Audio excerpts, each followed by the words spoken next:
안녕하세요. 8월 27일 수요일 아침입니다. 청취자 여러분의 건강지킴이 듣기만 해도 낫게 되는 치료하는 라디오 허민입니다. 반갑습니다. 어느덧 8월도 마지막 주네요. 여름이 가는 것 같으면서도 낮은 아직 꽤 덥고 아침 저녁으로는 또 금방 서늘해지죠. 이런 한절기의 건강관리 정말도 신경 쓰셔야 합니다. 오늘 아침 여러분 컨디션은 괜찮으신가요? 저희에게 오늘 도착한 사연이 하나 있어서요. 먼저 소개해드리면서 시작해볼까 합니다. 저는 60대 후반 여성입니다. 하고 시작하시네요. 얼마 전 남편이 병원에서 경도인지장애라는 진단을 받았어요.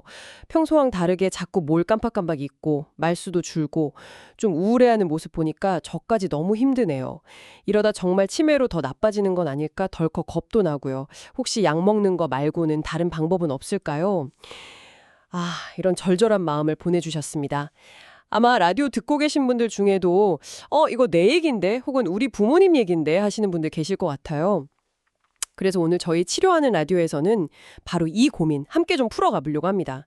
치매로 가는 길목에서 우리가 뭘 할 수 있을지, 특히 약 말고 다른 방법은 없을지, 오늘도 귀한 건강 정보 나눠주실 분 이 자리에 모셨습니다. 의학 메디컬 전문 기자 신아람 기자님과 함께합니다. 어서 오세요. 네, 안녕하세요. 신아람입니다. 오늘 또 이렇게 주요한 주제로 이야기 나누게 돼서 반갑습니다. 네, 오늘 저희가 좀 깊이 파고들어 볼 주제가 바로 치매 진행을 늦추는 활동입니다. 특히 사연 주신 분처럼 약 말고 다른 대안은 없을까 고민하는 분들께 좀 희망을 드릴 수 있는 이야기.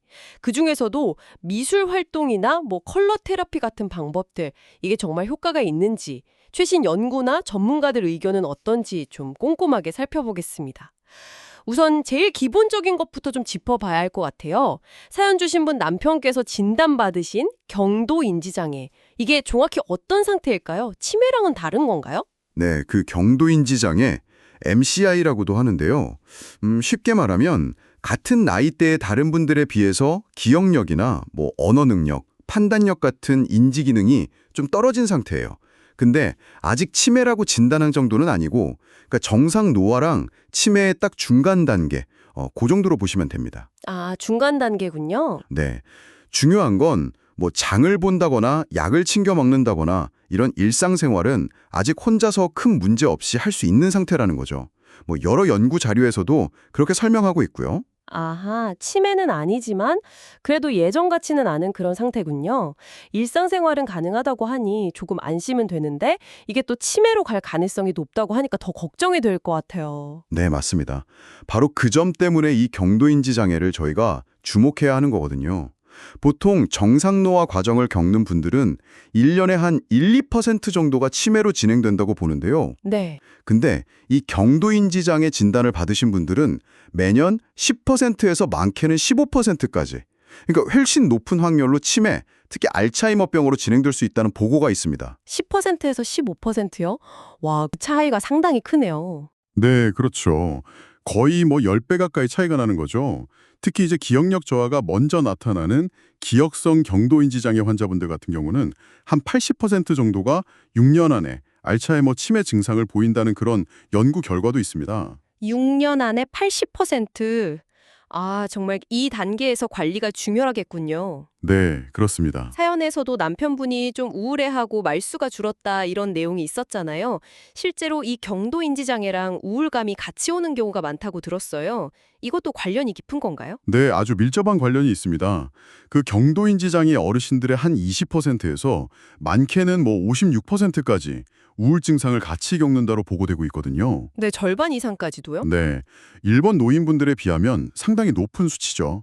아무래도 예전처럼 기억이 잘 안 나고 하던 일도 자꾸 실수하게 되고 이런 데서 오는 좌절감도 있을 거고요. 또 내가 이러다 정말 치매되는 거 아니야? 하는 그런 미래에 대한 불안감, 이런 것들이 좀 복합적으로 작용하는 것 같습니다. 그렇겠네요. 근데 여기서 더 좀 주의해야 할 점은 이 우울감이 단순히 그냥 기분 문제로 끝나는 게 아니라 인지기능 저하를 더 빠르게 진행시킬 수 있다는 겁니다. 악순환이네요. 네, 실제로 우울 증상이 심할수록 치매로 갈 확률이 더 높아진다. 이런 연구 결과들이 계속 나오고 있습니다. 인지 기능이 떨어지니까 우울해지고 또 우울하니까 인지 기능은 더 나빠지고 이 고리를 좀 끊어야 할 텐데요. 그럼 약물 치료 말고 우리가 좀 해볼 수 있는 다른 방법 아까 잠깐 언급했지만 미술 활동이나 컬러 테라피 같은 거요. 이게 좀 주목받는다던데 효과가 있을까요? 네, 맞습니다. 지금 나와 있는 치매 치료제들이 주로 증상을 좀 완화하거나 병의 진행 속도를 약간 늦추는데 초점이 맞춰져 있거든요. 아직 근본 원인을 해결하진 못하니까 한계가 분명히 있죠. 네. 그래서 약물 치료 효과를 좀 보완하고 특히 이런 경도인지 장애 같은 초기 단계에서 삶의 질을 좀 높이기 위해서 비약물적 접근법이 점점 더 중요해지고 있습니다. 그 대표적인 게 바로 미술 활동인 거고요. 미술 활동이요? 네, 뭐 거창하게 생각하실 건 없고요. 그냥 그림 그리기, 색칠하기, 아니면 뭐 점토 같은 거 조물조물 만지는 거. 이 과정 자체가 여러 감각을 자극하거든요. 손가락 움직이고 팔 뻗어서 붓질하고 이러면서 소근육, 대근육 운동도 자연스럽게 되고요. 또 눈으로 본 걸 손으로 표현하니까 시각, 촉각, 협응 능력도 길러지죠.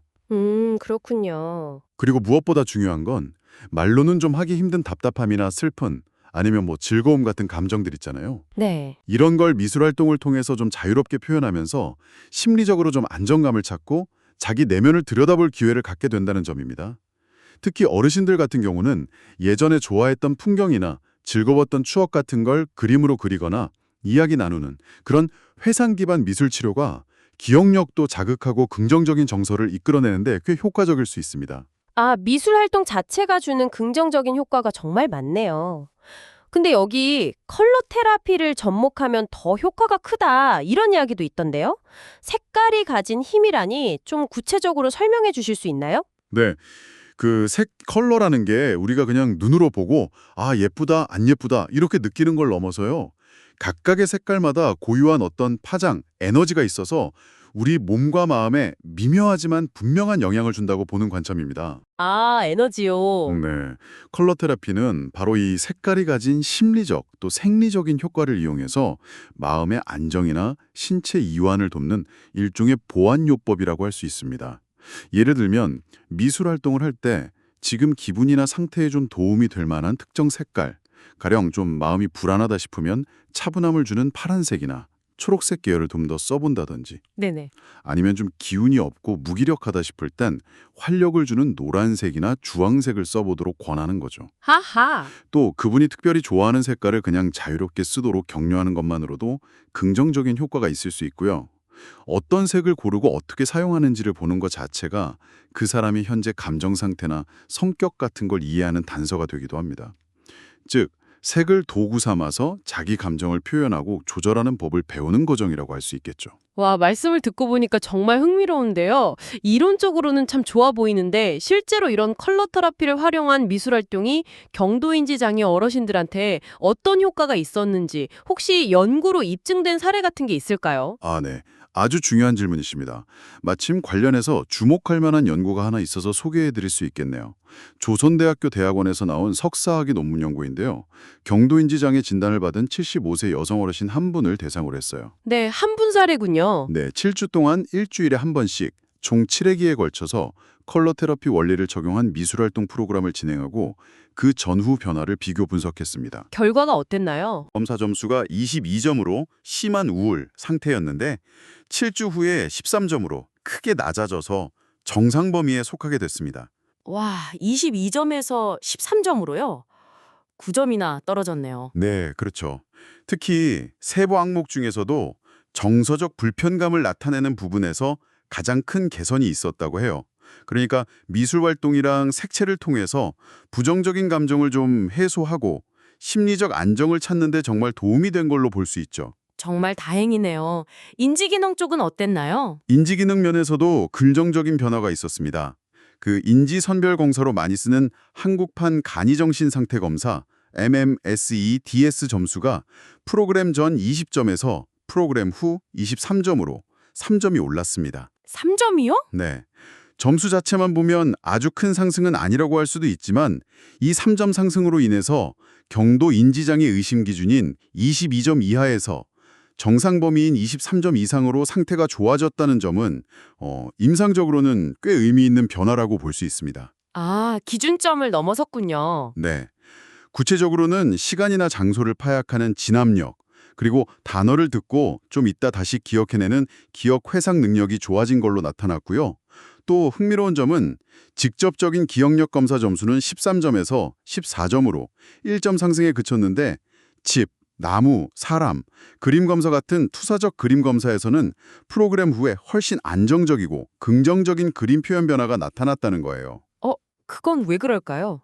연구자는 이걸 두고 아마 대상자가 좀 딱딱한 검사 상황보다는 편안한 미술 활동 속에서 자기를 표현하는 과정을 통해서 기억력과 관련된 불안감이나 부담감이 줄어드는 그런 심리적인 상태가 먼저 좀 좋아졌을 가능성이 있다고 봤습니다. 와, 정말 한 분 사례지만 이 구체적인 점수 변화랑 그 의미까지 들으니까 정말 놀랍고 희망적인데요.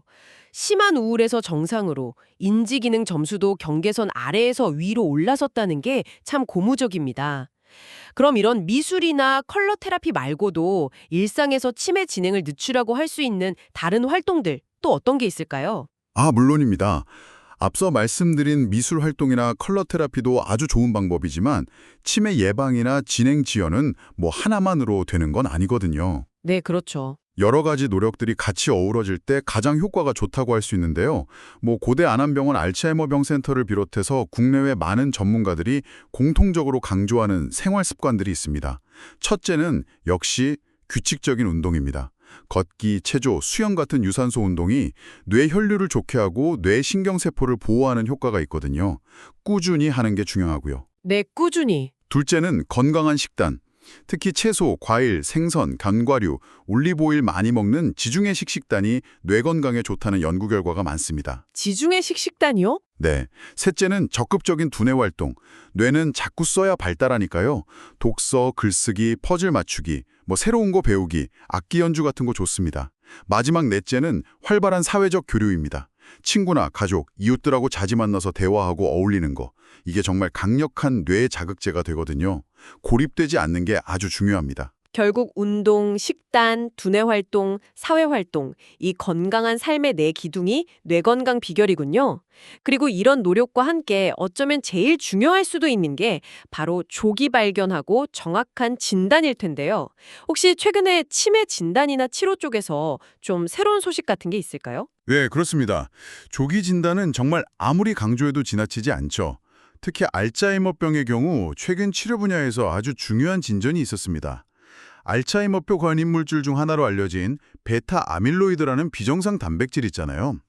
이게 뇌에 쌓이는 걸 직접 표적으로 삼아서 제거하는 새로운 개념의 항체 치료제가 개발돼서 실제 쓰이기 시작했다는 소식입니다.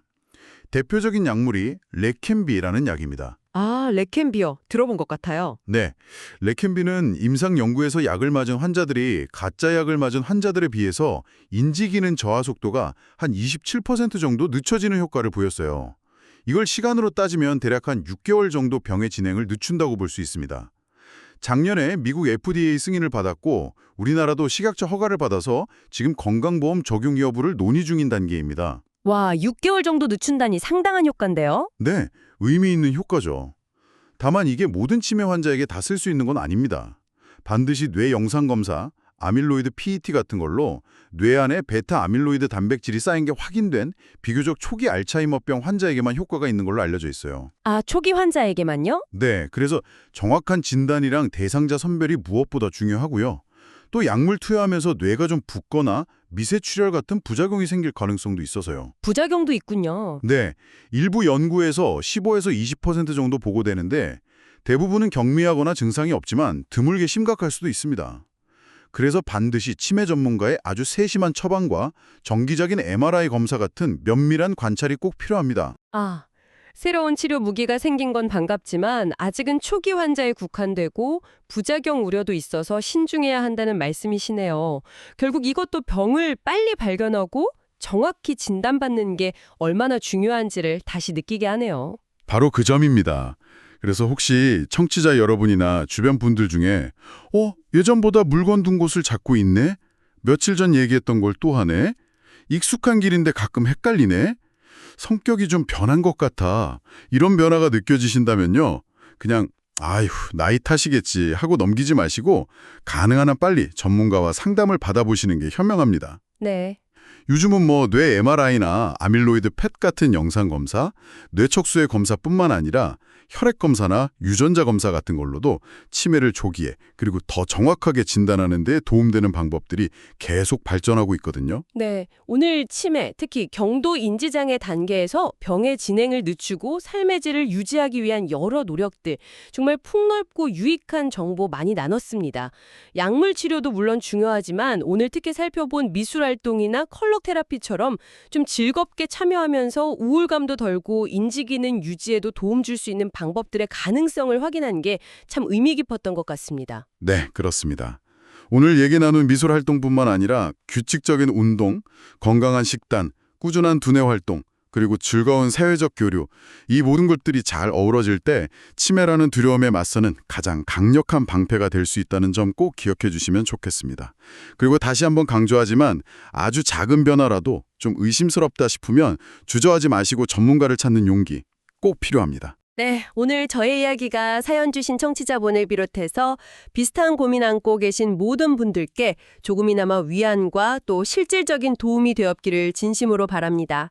자, 그렇다면 청취자 여러분, 오늘 당장 여러분의 소중한 뇌 건강을 위해서 어떤 즐거운 활동 한번 시작해 보시겠어요?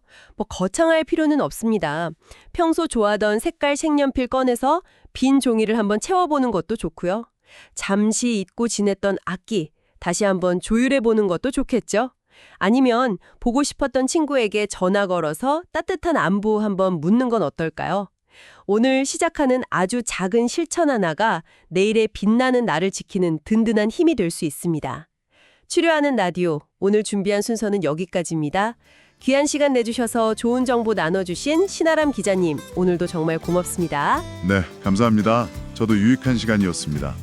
저희는 내일 아침 7시 더욱 알차고 힘이 되는 건강 정보로 다시 찾아뵙겠습니다.